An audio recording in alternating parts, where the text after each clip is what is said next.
2010 Nissan Murano push to start. And this is how you get this key programmed. You have to put the key in the slot first. Then we get into the system.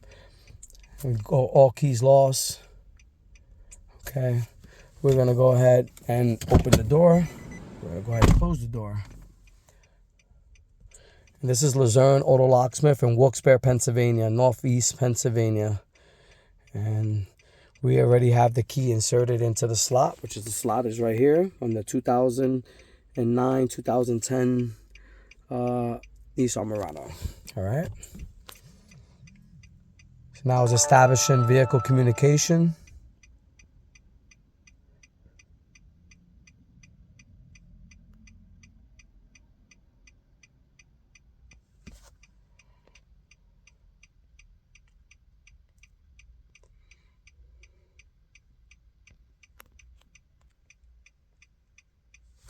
All right, so we got communication.